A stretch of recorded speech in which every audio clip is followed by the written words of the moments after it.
প্রিয় দর্শক, এই মুহূর্তে আবহাওয়া দপ্তরের সবচেয়ে গুরুত্বপূর্ণ খবর। বঙ্গোপসাগরে নিম্নচাপের প্রভাবে শুরু হয়েছে বৃষ্টি। আবহাওয়া দপ্তর সূত্রের খবর, এখনই আকাশ পরিষ্কার হওয়ার কোনো সম্ভাবনা নেই। বৃষ্টির দুর্ভোগ বাড়বে আরও কয়েকটা দিন। আগামী কয়েকদিন নিম্নচাপের প্রভাবে এই বৃষ্টি অব্যাহত থাকবে। আবহাওয়া দপ্তরের তরফে আগামী সোমবার, মঙ্গলবার এবং বুধবারের জন্য দক্ষিণবঙ্গের জেলাগুলিতে সতর্কবার্তা জারি করা হয়েছে। ভারী বৃষ্টি হতে পারে 2 চব্বিশ পরগনা, 2 মেদিনীপুর এবং বাঁকুড়া, পুরুলিয়া, ঝাড়গ্রাম জেলাতে। সোমবার ভারী বৃষ্টি হতে পারে 2 চব্বিশ পরগনা, 2 মেদিনীপুর এবং ঝাড়গ্রাম জেলায়। বুধবার ভারী বৃষ্টি হতে পারে 2 চব্বিশ পরগনা, 2 মেদিনীপুর, বাঁকুড়া, পুরুলিয়া এবং ঝাড়গ্রামে। অন্যদিকে উত্তরবঙ্গের ক্ষেত্রে আজ থেকে বৃষ্টির মাত্রা বাড়বে। উত্তরবঙ্গে আজকে ভারী বৃষ্টি হতে পারে দার্জিলিং, কালিম্পং এবং আলিপুরদুয়ার জেলায়। মঙ্গলবার এই বৃষ্টি কিছুটা বাড়তে পারে, তার ফলে অরেঞ্জ অ্যালার্ট জারি করেছে আবহাওয়া দপ্তর। ভারী থেকে অতি ভারী বৃষ্টির সতর্কতা দেওয়া হয়েছে। বুধবারেও ভারী বৃষ্টির সম্ভাবনা রয়েছে কালিম্পং এবং দার্জিলিং জেলায়। তবে আগামী কয়েকটা দিন রাজ্য জুড়ে বৃষ্টি অব্যাহত থাকবে।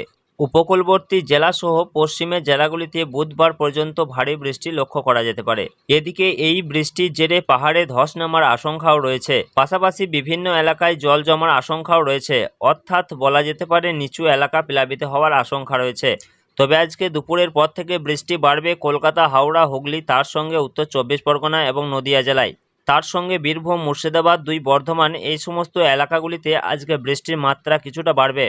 তবে এই বৃষ্টি শুক্রবার পর্যন্ত অব্যাহত থাকবে বলে জানিয়েছে আবহাওয়া দপ্তর। তবে আজকে বৃষ্টি বাড়ার সম্ভাবনা রয়েছে উত্তরবঙ্গের জেলাগুলিতে। সন্ধ্যার পর থেকে রাতের মধ্যে দেখা যাচ্ছে যে মালদা, 2 দিনাজপুর, তার সঙ্গে আলিপুরদুয়ার, কোচবিহার, জলপাইগুড়ি, এইসব জেলাগুলিতে ভারী বৃষ্টির সম্ভাবনা রয়েছে। বাকি জেলাগুলিতে আজকে রাতভর বজ্রবিদ্যুৎ সহ হালকা মাঝারি বৃষ্টির সম্ভাবনা রয়েছে। তবে আজকে দক্ষিণবঙ্গের জেলাগুলিতে খুব ভারী বৃষ্টির সম্ভাবনা নেই। বিক্ষিপ্তভাবে মাঝারি থেকে ভারী বৃষ্টি চলবে। যেমন বীরভূম, মুর্শিদাবাদ, পশ্চিম বর্ধমান, বাঁকুড়া, পুরুলিয়া, এই জেলাগুলিতে হালকা মাঝারি বৃষ্টিপাত চলতে পারে।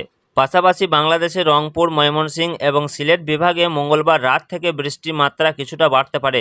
আগামী শুক্রবার পর্যন্ত পশ্চিমবঙ্গ, বাংলাদেশ, উড়িষ্যা, বিহার, ঝাড়খণ্ড, এই বিস্তীর্ণ এলাকায় বৃষ্টি বহাল থাকবে। তো প্রিয় দর্শক, সব মিলিয়ে এই রয়েছে আগামী কয়েকদিনের আবহাওয়ার পরিস্থিতি। পরবর্তীতে কোনো আপডেট এলে অবশ্যই আপনাদেরকে জানিয়ে দেবো। তার জন্য আমাদের ইউটিউব চ্যানেলটিকে সাবস্ক্রাইব করে আমাদের সঙ্গে থাকুন। ধন্যবাদ।